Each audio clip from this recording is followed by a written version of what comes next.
Jangan sum'ah. Sum'ah ini dekat dengan ujub. Kalau ujub itu keluar dari diri kita. Kalau sum'ah itu kita seneng kalau ada orang-orang muji kita, orang-orang mungkin mengungkap kebesaran kita. Wah, sampean ini memang orang luar biasa. Wah, sampean ini memang pointernya kalau menjelaskan itu kagum saya. Terus begitu ada teman bilang begitu, kita oh iya ya, aku itu memang hebat. Buktinya teman-teman ini ngakui semua. Itu namanya sum'ah. Ini penyakit-penyakit hati yang dipesankan oleh Kanjeng Sunan. Semoga kita tidak ada di situ. Jangan dendam. Semoga kita bisa menahan hawa nafsu. Dan mari kita selalu mawas diri.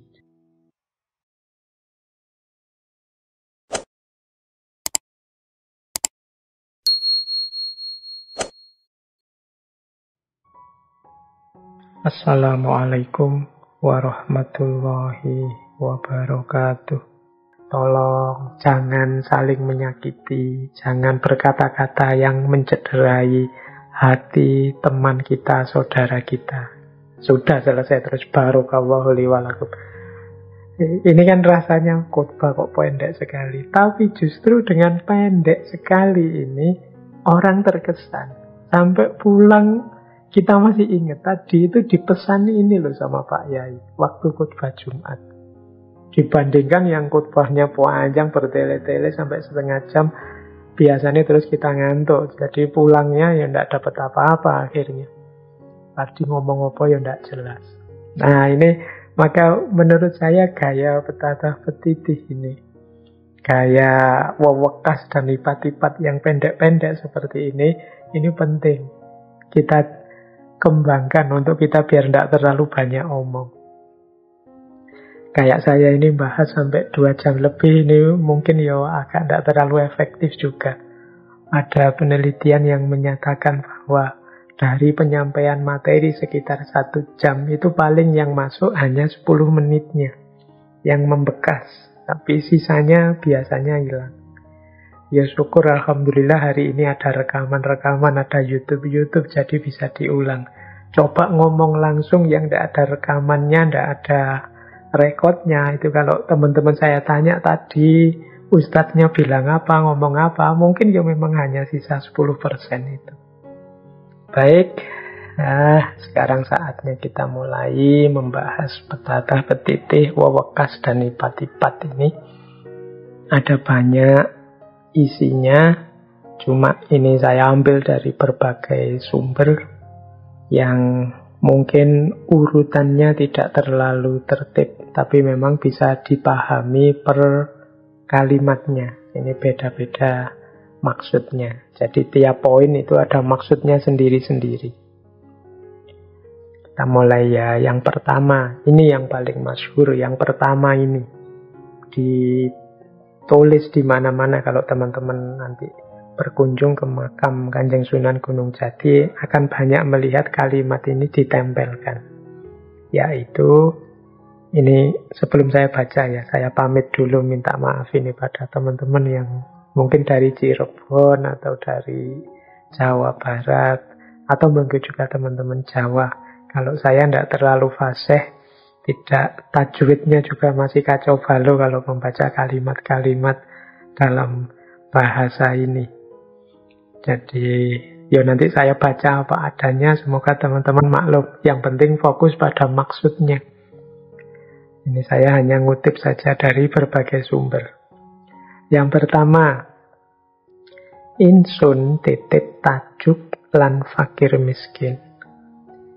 Ini kalau diterjemahkan dalam bahasa Indonesia, aku menitipkan tajuk. Tajuk itu musola, langgar, tempat sholat. Lan fakir miskin. Dan fakir miskin. Jadi ini biasanya disebut paling awal sebagai pesan dari Kanjeng Sunan Gunung Jati. Maksudnya beliau untuk urusan agama titip tajuk. Tolong ramaikan masjid, musola, langgar. Jadi mungkin ini maksudnya ya jangan sampai langgar musola tajuk itu sepi. Sepinya langgar musola masjid adalah salah satu indikator semangat dan gairah beragamanya orang-orang mulai surut. Yo kalau bisa bahkan masjid musola itu tidak hanya jadi pusat peribadatan, tapi juga kalau mungkin jadi pusat intelektual, jadi pusat budaya, pusat pengembangan masyarakat, dan lain sebagainya. Seperti zaman Nabi itu kan, Nabi itu waktu di Madinah, masjid itu ya jadi pusat macam-macam, selalu ramai. Jadi yang pertama itu yang dititipkan. Jadi Kanjeng Sunan pesen ya tajuknya dijaga. Selama tajuk ini rame, masih banyak aktivitas di situ, berarti menunjukkan orang masih setia, masih komitmen dengan agamanya. Kemudian juga beliau titip fakir miskin. Ini semacam clue-nya, keyword-nya. Kalau urusan ke atas hubungan dengan Allah itu tajuk. Kalau urusan sesama, ini tolong lebih perhatikan fakir miskin, para du'afa, orang-orang yang membutuhkan, orang-orang yang menderita. Mereka ini perlu perhatian lebih dari kita. Atau kalau pakai betata petitih ini mereka dititipkan oleh Kanjeng Sunan pada kita. Jadi perhatian kita kepada fakir miskin itu menunjukkan bahwa kita sedang serius menjalankan amanat Allah sebagai khalifahnya. Sementara perhatian kita kepada tajuk musola masjid adalah isyarat simbol bahwa kita ini menetapi amanat Allah sebagai hambanya. Jadi tajuk itu simbol vertikal, tempat kita menuju Allah, dekat dengan Allah, dan fakir miskin adalah simbol horizontal, pemenuhan amanat kekhalifahan, bahwa di antara yang diamanatkan, yang harus kita tuntaskan di muka bumi ini adalah fakir dan miskin. Jadi ini oleh Kanjeng Sunan digunakan dua simbol, yaitu tajuk dan fakir miskin. Kemudian selanjutnya masih dalam betatah petitih, yen sembayang kungsi pucuke panah, yen puasa dan kungsi tetaling gandewa. Nah, ini kurang lebih artinya begini. Kalau sedang sholat, jadilah seperti anak panah. Kalau sedang puasa, jadilah seperti talinya gandewa. Gandewa itu maksudnya busur panah. Ini isyarat bahwa sholat itu kan kita sedang tegak berdiri menegakkan agama. Ini anak panah itu kan kuat, kokoh, dan melesat cepat. Ini kan cirinya anak panah. Kalau kita sholat seperti anak panah, tegak, kokoh, kuat. Jangan belok-belok, jangan lemes, jangan loyo, harus semangat terus, kokoh, kuat. Seperti ujungnya anak panah. Karena sholat itu kan imaduddin, tiangnya agama. Maka kita harus kokoh, tegak, berdiri. Sebagai simbol tegaknya agama. Jadi maka sholat kita harus serius. Lanjutannya, kalau kita puasa, kita seperti tali panah. Tali panah itu lentur, ditarik ke belakang, dipakai untuk mengarahkan anak panah. Maksudnya apa? Puasa itu kan rahasianya pengendalian diri.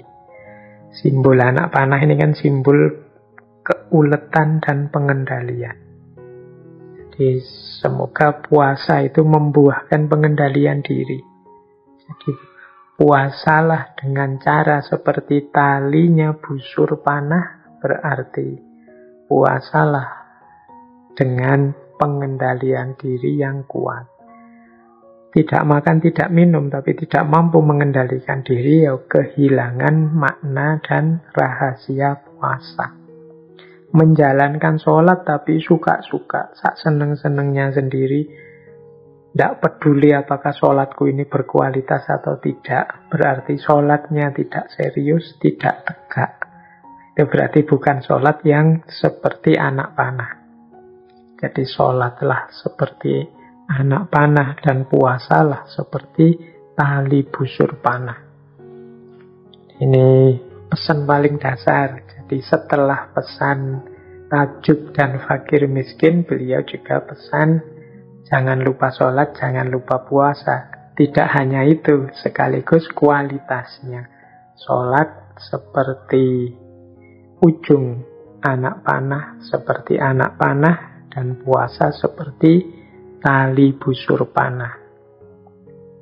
Kemudian selanjutnya ibadah kang tetep. Ibadah kang tetep itu berarti istiqomah lah. Ini pesan yang sering saya sampaikan ya, pesan istiqomah. Istiqomah itu berarti terus menerus, apapun yang dirasakan tidak berhenti.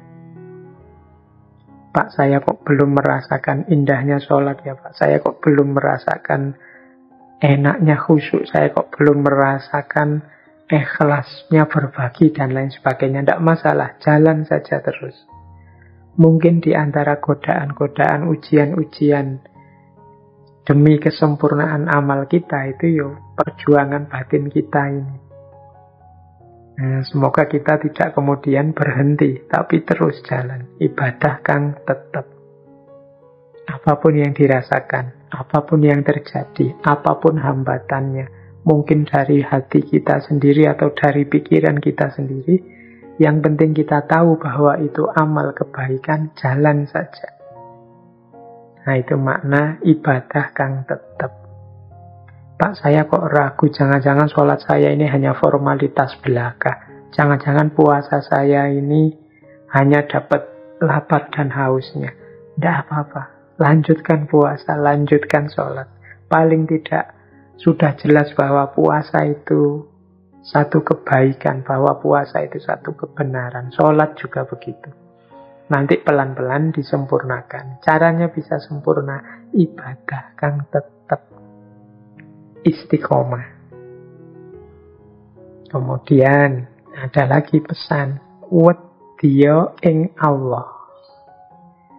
Jadi takutlah kepada Allah.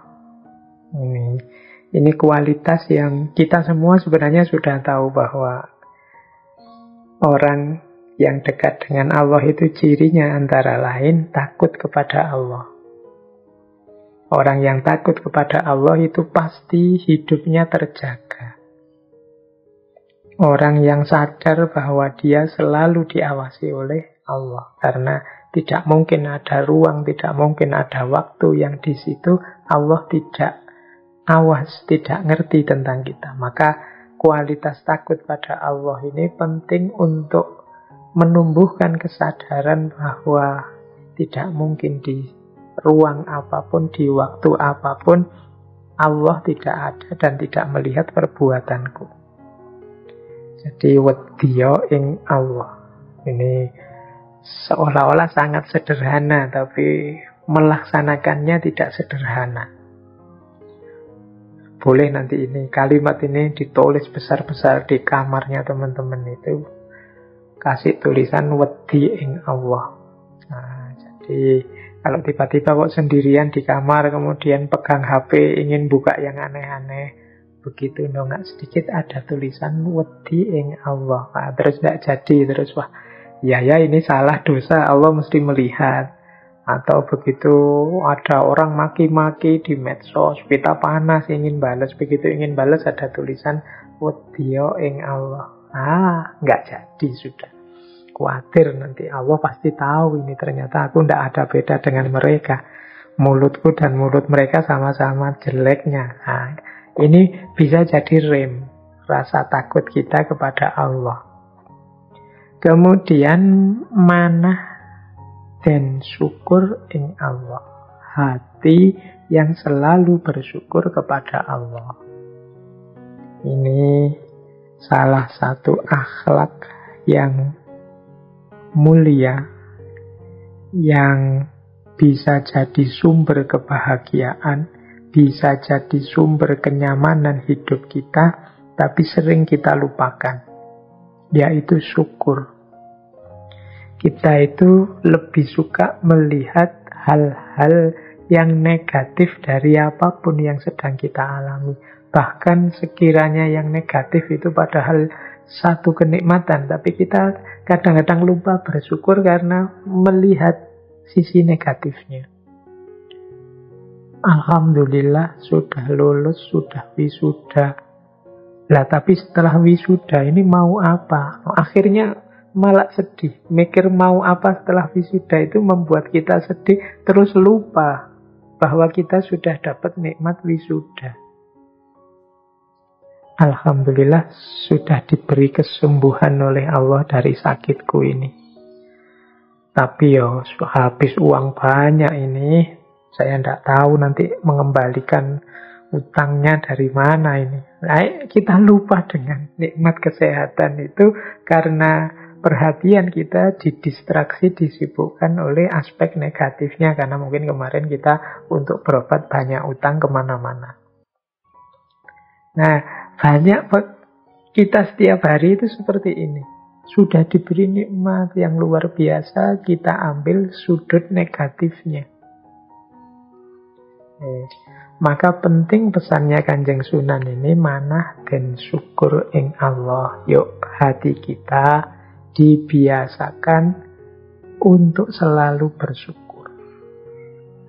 Kita ini hidup dari detik per detik, masih bisa menikmati apapun di dunia ini, itu kan anugerah yang luar biasa dari Allah. Jantung kita masih berdetak, kita masih mampu bernafas, mengambil nafas dan mengeluarkan nafas. Dan itu pun sering kita lupakan sebagai satu anugerah dari Allah, sehingga kita melupakan aspek syukur ini. Bayangkan kalau kita bisa ambil nafas saja, begitu selesai ambil nafas, buang nafasnya tidak bisa. Atau sebaliknya, buang nafas bisa, ambilnya tidak bisa. Pasti innalillahi itu kan. Berarti sekedar bernafas saja itu nikmat yang luar biasa dari Allah. Tapi itu pun kita tidak pernah bersyukur, tidak pernah terima kasih kepada Allah. Kita selalu nuntut, selalu kecewa, selalu marah-marah, selalu tidak terima pada keputusan-keputusan Allah. Seolah-olah kesulitan sedikit yang kita rasakan sekarang itu menutupi 90% kenikmatan yang diberikan oleh Allah. Sehingga terus kita lupa dengan bersyukur. Maka Kanjeng Sunan wanti-wanti secara khusus, syukurlah kepada Allah. Kemudian kudu ngakehaken pertobat. Kudu ngakehaken pertobat itu harus memperbanyak tobat. Jadi tobat itu berarti kesadaran bahwa kita itu manusia, kita itu banyak salahnya, banyak kurangnya, sering khilaf. Meskipun kita sering juga tidak ngaku kalau kita salah dan kita khilaf. Maka ayo jangan berhenti bertobat. Bahkan yang tidak bersyukur tadi saja itu sebenarnya juga termasuk perilaku tidak tahu diri di hadapan Allah. Harusnya kita juga sudah bertobat pada Allah. Banyak perilaku-perilaku yang tidak kita sadari. Yang ini sebenarnya tidak pas, tidak cocok. Maka perbanyaklah bertobat. Kita sering kalau ada kesulitan menyalah-nyalahkan Allah. Kita sering kalau ada kenikmatan merasa bahwa itu karya kita, hasil kita. Nah ini kan juga perilaku yang harus kita tobati. Kita sering merasa lebih dari yang lain. Ini pun harus kita tobati. Kita sering menganggap bahwa kita ini orang yang lebih istimewa. Atau sebaliknya, ada yang minder menganggap bahwa kita ini tidak punya keistimewaan apa-apa. Seolah-olah Allah tidak memberi apa-apa pada kita. Dua-duanya harus kita tobati. Dan rasanya masih sangat banyak hal-hal yang harus kita tobati. Harus kita sadari bahwa itu salah dan berjanji tidak akan mengulangi lagi, kemudian minta maaf kepada Allah. Jadi kudu ngakehaken pertobat. Setelah titip tajuk fakir miskin, sholat dan puasanya dijaga, istiqomah dalam ibadah, takutlah pada Allah, bersyukur dan bertobatlah. Nah, ini pesan-pesan kunci. Hanya satu kalimat ternyata kalau dijelaskan ya panjang. Tapi paling tidak satu kalimat ini bisa menyadarkan kita. Ini kalau yang mengucapkan langsung Kanjeng Sunan di depan kita itu pasti lebih masuk, lebih meresap dalam diri kita. Karena faktor yang mengucapkan. Kalau yang mengucapkan hanya saya, mungkin kalian berhenti hanya pada tahu dan tidak tahu saja. Mungkin kalian ngomongnya sudah pernah Pak, wis tahu Pak, dan lain sebagainya. Ya kalau yang mengucapkan Kanjeng Sunan langsung pada kita, ya meskipun sudah pernah, tapi rasanya pasti beda. Lebih merasuk, lebih meresap. Oke, jadi petata petiti ini boleh nanti dibaca sendiri di kamar sambil merasakan bahwa ini pesan dari seorang wali kekasihnya Allah. Nah, baik. Kemudian kita lanjutkan ya, masih banyak petata petiti. Saya baca agak cepat. Ini bagian akhlak. Ini ada banyak prinsip-prinsip moral. Ini saya baca cepat ya. Singkirna sifat kanden wanti, duwena sifat kang wanti. Jauhi sifat yang tidak baik, milikilah sifat yang baik. Kegunem sifat kang pinuji, miliki sifat terpuji. Aja ilok gawe bobat, jangan suka berbohong. Aja ilok ngicek rarohi ing wong, jangan suka menghina orang lain. Aja ngagungaken ing salira, jangan mengagungkan diri sendiri. Aja ujub riya sum'a takabur, jangan ujub riya sum'ah takabur. Aja duwe ati ngunek, jangan dendam. Ing panemu aja gawe tingkah. Bilang kau pandai, banyak gagasan, jangan sombong. Dan bisa mekeng ing nafsu, harus bisa menahan hawa nafsu. Angasana diri, harus bisa mawas diri. Ini prinsip-prinsip moral dasar. Masih sangat banyak pedoman-pedoman moral, tapi ini beberapa yang disampaikan oleh Kanjeng Sunan. Mari kita jadi orang yang baik, dan mari kita hindari sifat-sifat yang tidak baik dan tidak terpuji. Sebenarnya kita sudah tahu, makanya mungkin tidak perlu dijelaskan panjang lebar detail. Teman-teman sudah tahu. Ketika ada larangan-larangan seperti ini, sebenarnya kita akan mengangguk, iya memang tidak boleh yang itu. Hanya saja kita ini sering tidak peduli dalam penerapannya sehari-hari. Kita itu tahu kalau ditanya, apa kita tidak boleh sombong? Iya, kita memang tidak boleh sombong. Tapi apakah aku sombong atau tidak, itu kita jarang mengoreksi dan memeriksa diri kita sendiri. Apa aku bohong? Kita jarang masuk ke, jangan-jangan aku ini bohong. Kalau sudah punya kepentingan, itu kadang-kadang kita tidak peduli, ada bohongnya sedikit-sedikit tidak masalah. Yang penting kepentinganku tuntas. Ini yang saya maksud, ada jarak antara pengetahuan dengan kesadaran. Semoga setelah pesan-pesan dari Kanjeng Sunan ini kita tidak sekedar tahu, tapi juga sadar. Semoga kita jadi orang yang tidak suka bohong, tidak suka menghina orang lain. Kadang-kadang kita itu tidak sadar menghina orang lain. Ketika diingatkan, lah sana duluan ya Pak yang menghina, sana duluan yang memaki, yo saya harus balas memaki. Nah, ini namanya sudah tahu kalau menghina itu jelek, kok malah kita ikut dia yang sudah jelek itu. Berarti kita followernya dia maki-maki, kita maki-maki juga. Janganlah kita harus beda dengan dia yang menurut kita jelek, ya jangan ditiru. Jangan mengagungkan diri sendiri. Ini sebenarnya kita sudah tahu. Sombong itu jelek, merasa besar itu jelek, takabur itu jelek. Tapi ya seringkali kita khilaf dalam hal ini. Kadang-kadang kita, saya sombong ini kan biar dia sadar Pak, bahwa bukan dia saja yang besar. Nah ini menurut saya masalah. Jadi untuk memadamkan api, jangan dengan api juga. Memadamkan api dengan air. Jadi jangan sampai kita salah membaca diri kita sendiri. Seolah-olah kalau orang lain sombong itu pasti salah. Nah kalau kita sombong tidak, karena ini sombong dalam rangka menyadarkan orang sombong itu.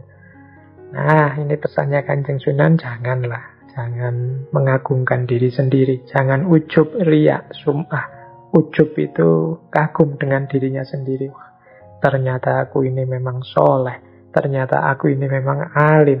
Ternyata aku ini memang orang luar biasa. Baru sadar aku. Itu namanya ujub.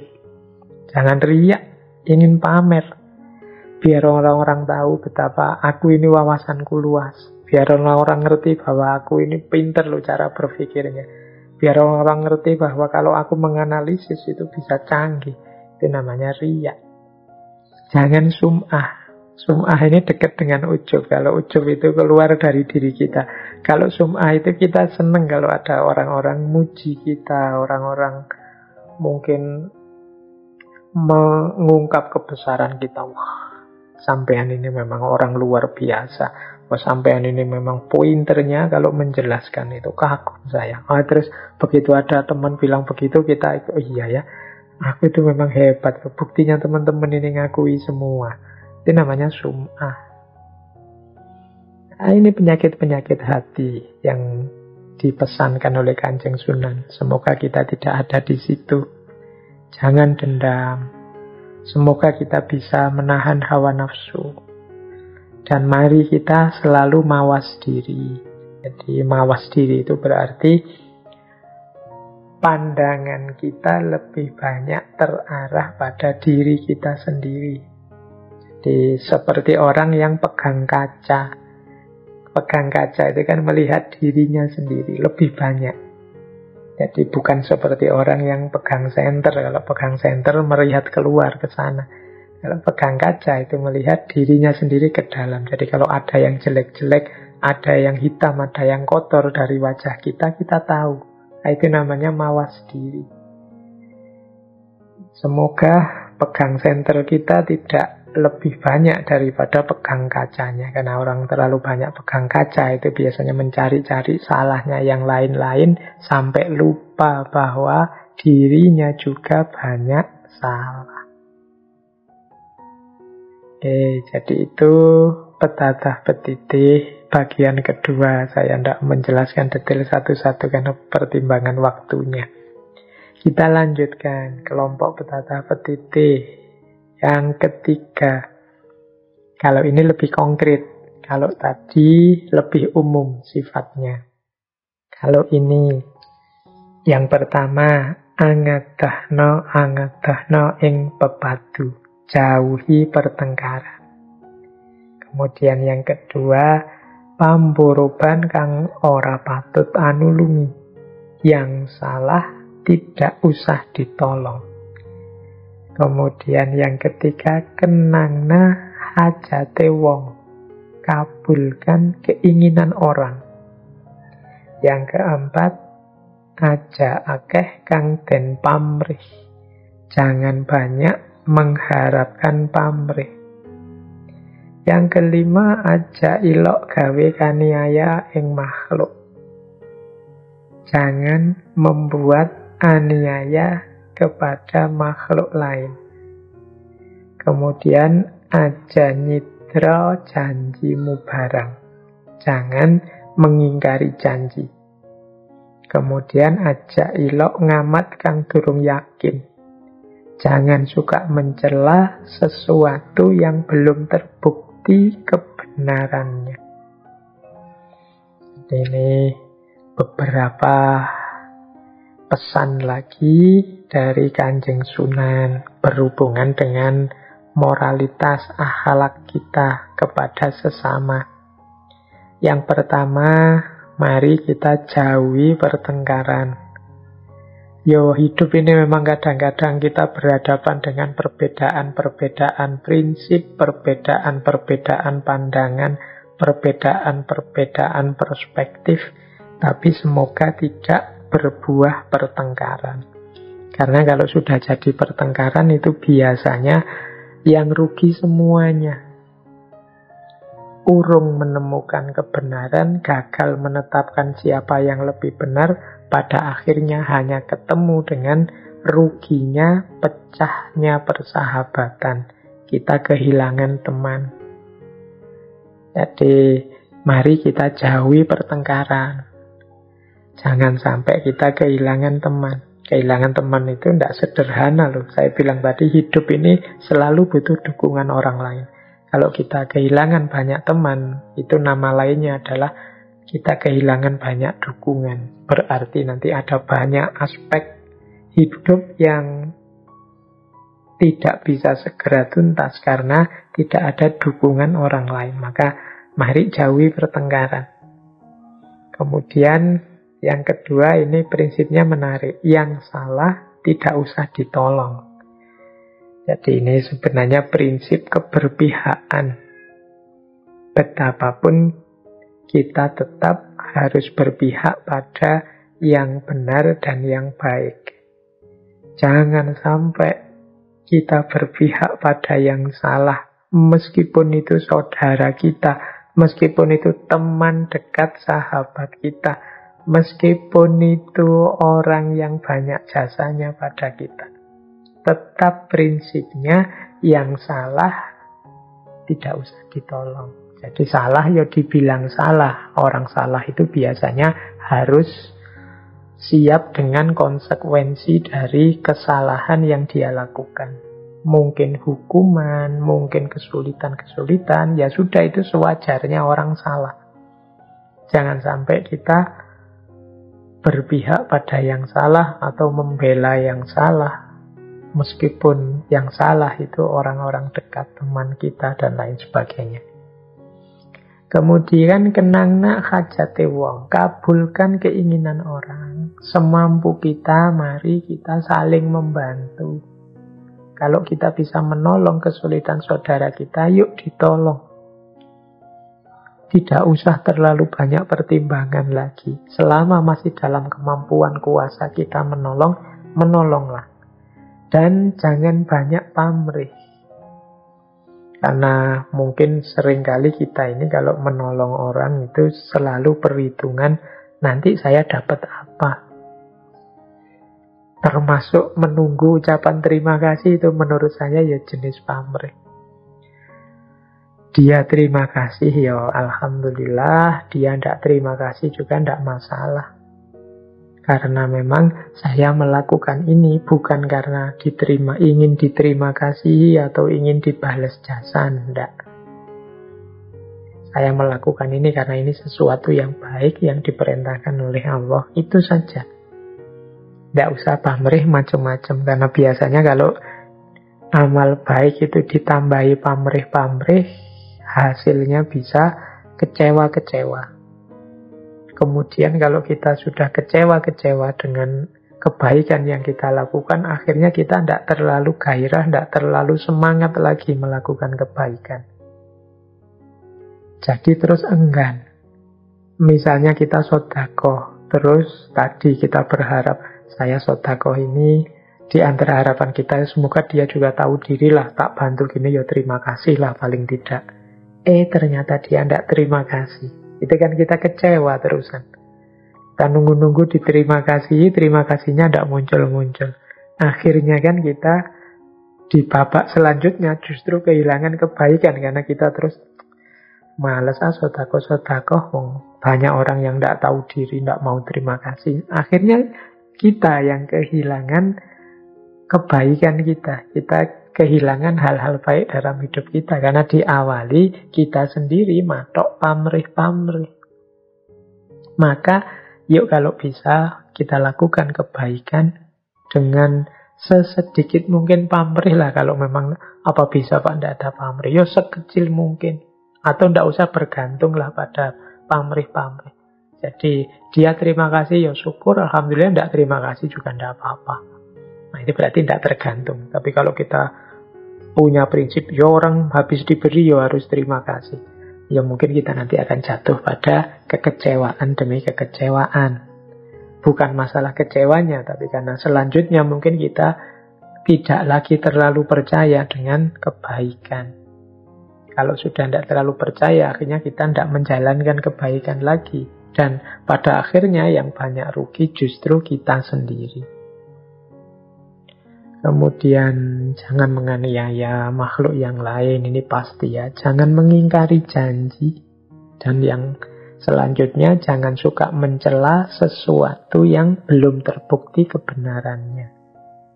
Ini yang terakhir ini seolah-olah pesan pada kita hari ini. Aja ilok ngamat kang durung yakin. Jadi jangan suka mencela sesuatu kalau belum yakin benar, belum terbukti kebenarannya. Belakangan ini kan banyak beredar di kita berita-berita palsu, hoax. Biasanya kalau hoax ini cocok dengan prinsip kita atau dengan aspirasi kita. Meskipun bohong itu kita benarkan begitu saja. Misalnya karena kita benci pada seseorang, tiba-tiba ada fitnah atau hoax yang buruk tentang orang itu, biasanya kita cenderung membenarkan fitnah atau hoax itu. Kalau ada orang menjelaskan, salah mas, tidak begitu, itu berita palsu. Biasanya kita ngeyel, bisa saja benar, mana ada asap kalau tidak ada api. Misalnya kita ngeyel, pokoknya orang yang kita benci itu harus tetap salah, harus keliru. Kita diluruskan, tidak mau. Nah ini dipesan oleh Kanjeng Sunan, Mbok Yo. Kalau memang belum terbukti kebenarannya, jangan kesusu dicela, jangan kesusu disalahkan. Baru kalau sudah yakin, oh ternyata ini memang benar, bolehlah dideklarasi, ditunjukkan bahwa ini salah. Jadi ini menurut saya sangat relevan dengan situasi kita hari ini yang sering terseret oleh arus viral dan tidak viral, yang kadang-kadang tidak kritis. Sehingga meskipun belum terbukti benar salahnya, kita langsung saja ikut menimpali sesuai dengan aspirasi dan keinginan kita. Baik. Nah, ini kelompok yang keempat. Ini kelompok tata perilaku. Tata krama atau tepo sliro. Yang pertama, tepo saliro den adol. Tampilkan perilaku yang baik. Dan hormat ing wong tua.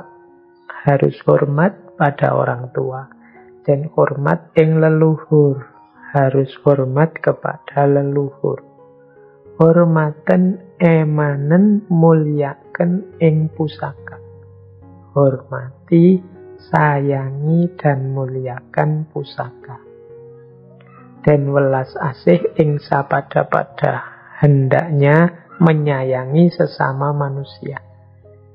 Dan muliakan ing tetamu, menghormati tamu. Nah ini bagian hormat menghormati. Jadi secara umum kita memang harus tampil jadi orang yang penuh tata krama dan hormat kepada siapa saja. Nah, itu kalau mengikuti petatah petitih ini sejak awal kepada orang tua, kemudian kepada leluhur, kepada pusaka, nanti kita lihat, kepada sesama. Dan ada yang lebih spesifik kepada tamu. Kalau kepada orang tua jelas ya ini prinsip ya tidak bisa diukur jasanya orang tua itu kepada kita. Jadi selain perintah agama, selain anjuran para ulama, selain mungkin budaya dan tradisi, sebenarnya menggunakan akal sehat saja kita sudah bisa mengambil kesimpulan bahwa kita harus menghormati orang tua. Nah, bagian dari menghormati orang tua itu menghormati leluhur.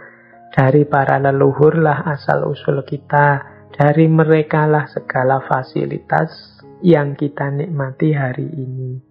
Semoga tidak ada di antara kita yang hobinya mengorek-orek kesalahan lama, apalagi para leluhur kita.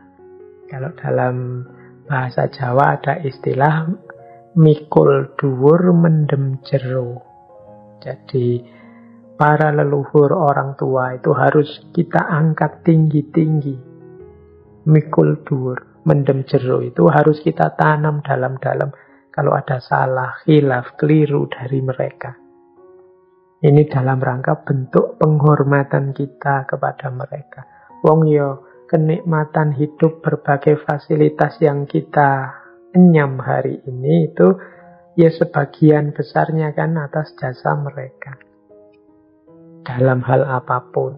Jadi penting kita hormat leluhur, termasuk juga pusaka. Mungkin kalau zaman Kanjeng Sunan ya pusakanya ya semacam senjata-senjata peralatan hidup, peralatan perang.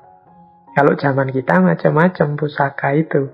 Kalau menurut saya ya bagi dosen misalnya laptop itu ya pusakanya, HP itu pusakanya hari ini, peralatan pendidikan itu ya pusakanya. Bagi pedagang mungkin timbangan itu ya pusakanya. Bagi nelayan mungkin jaring kapal itu pusakanya. Jadi alat sarana yang dipakai untuk memenuhi kebutuhan, menjalankan amanah baik sebagai hamba maupun sebagai khalifah. Jadi itulah kalau menurut saya pusaka. Maka kita harus menghormati, menyayangi para akademisi, teman-teman yang belajar itu ya pusakanya ya buku. Jadi kitab-kitab dan lain sebagainya dan lain sejenisnya ya harus kita muliakan. Jadi jangan sampai misalnya kita ini pelajar tapi tidak suka dan tidak hormat pada buku. Ya kita akan nanti manen hasilnya. Mungkin kita tidak akan sukses di ranah akademik, di ranah ilmu. Jadi hormatan, emanen, muliakan ing pusaka. Kemudian menyayangi sesama, pastinya ya kita sesama manusia. Relasi yang paling indah adalah relasi saling menyayangi. Bukan relasi saling mengambil keuntungan, apalagi relasi saling mengalahkan dan saling menghancurkan. Hidup ini hanya sekali, mbok kita cari yang nyaman saja dalam berhubungan dengan sesama. Termasuk dalam hal menghormati tamu. Baik, yang terakhir ini masih ada beberapa kelompok. Ini menurut saya ini kelompok yang berhubungan dengan pengendalian diri. Ini mungkin saya baca sekilas saja karena waktunya sudah sangat mepet.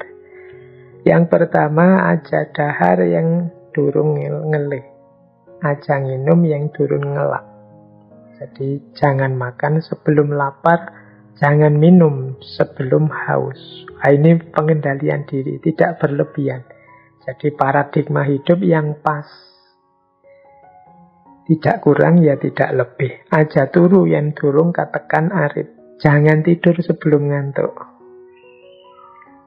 Kalau dipaksakan tidur sebelum ngantuk, jangan-jangan nanti kita jadi orang yang justru lebih banyak ngantuknya daripada tidak. Wong yo, ndak ngantuk kita paksa tidur, lama-lama jam tidurnya jadi melebar panjang. Yen kaya den luhur. Kalau kaya ya yang dermawan lah, yang luhur. Den suka wenan lan suka memberi gelis lipur. Jika sedih, jangan diperlihatkan. Agar tidak lekas hilang. Agar lekas hilang, kok tidak lekas hilang. Jadi, jangan diperlihatkan itu, bahkan bila perlu jangan diperlihatkan pada diri kita sendiri. Kesedihan itu nikmati sebentar saja, jangan berlama-lama. Dan jangan terus diceritakan kemana-mana, karena kadang-kadang kalau banyak diceritakan kemana-mana kesedihan kita itu terus menyebar kemana-mana, semua orang cerita, terus jadi lebih panjang. Apalagi untuk hal-hal yang memang mau tidak mau harus dialami, dan sudah dialami. Ini jadinya lama hilangnya. Ya terkecuali mungkin untuk hal-hal yang berkenaan dengan keadilan, kezaliman, itu mungkin ya harus dilaporkan mungkin ke polisi atau siapa. Tapi untuk kesedihan-kesedihan yang sifatnya individual, rasa, itu mungkin ya lebih baik tidak banyak diperlihatkan, dicerita-ceritakan biar cepat hilang. Kalau tentang ini silahkan teman-teman merenung sendiri, karena kadang-kadang kesedihan kita itu jadi panjang karena banyak sekali orang tahu. Misalnya kita habis patah hati misalnya, terus kemudian banyak sekali orang tahu. Apalagi kita sendiri juga cerita-cerita, oh, pacarku ini kurang ajar, pacarku ini, dan seterusnya. Akhirnya banyak orang tahu, sehingga setiap kali orang ketemu kita, dia selalu bertanya tentang itu. Masalahnya jadi panjang lagi. Gimana yang dulu? Masih sedih nggak sekarang? Masih ingat nggak? Masih terbayang-bayang nggak? Akhirnya terus lama. Jadi orang terus selalu mengungkit itu, karena ya awalnya kita sendiri yang menyebar. Nah, ini mari kita latihan untuk menahan diri. Kalau mau curhat, curhat ke atas, kepada Allah. Baik, terus jangan serakah atau berangasan dalam hidup. Jadi hidup itu harus qanaah. Kita terima apapun jatah yang diberikan oleh Allah setelah memang awalnya kita mulai dengan ikhtiar. Dan jangan berangasan. Berangasan itu kemerungsung. Ingin segera sukses sebanyak-banyaknya. Sehingga tidak sabar mengikuti proses-proses yang harus dijalani. Kemudian goletana rezeki sing halal, cari rezeki yang halal. Dan yang terakhir, aja ngaji kejayan kang Allah. Jangan belajar untuk kepentingan yang tidak benar. Jadi aja ngaji kejayan kan Allah. Baik, itu pesan yang terakhir. Jangan belajar untuk kepentingan yang tidak benar. Yo, menyakiti orang itu kan tidak benar. Maka tidak perlu kita belajar cara menyakiti orang. Membuat orang marah itu tidak baik. Tidak perlu kita belajar itu. Gimana caranya membuat orang sakit hati? Tidak perlulah kita belajar itu. Ilmu-ilmu yang menyakiti orang, menyusahkan orang. Gimana caranya bisa membobol akunnya, bisa itu semua yang menyusahkan orang. Tidak perlulah kita belajar. Tidak tahu lebih baik. Jadi ini bagian khas dari dunia ilmu yang jarang disinggung orang. Biasanya orang itu kan, mari kita tahu lebih banyak, mari kita lebih tahu. Tapi sebenarnya ada bagian kecil dari dunia ilmu itu yang tidak tahu itu lebih baik. Ya seperti tadi, saya tidak tahu cara menyakiti orang itu seperti apa. Saya tidak tahu cara balas dendam yang efektif itu bagaimana. Saya tidak tahu cara membuat orang kecewa, mengingkari janji itu seperti apa. Itu kan tidak tahu, tapi lebih baik. Saya tidak bisa menjelaskan lebih jauh, lebih panjang, karena ada keterbatasan-keterbatasan waktu. Sekali lagi saya mohon maaf.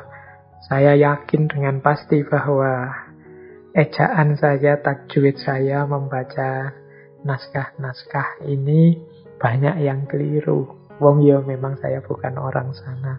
Tapi semoga makna dan pengertiannya bisa ditangkap.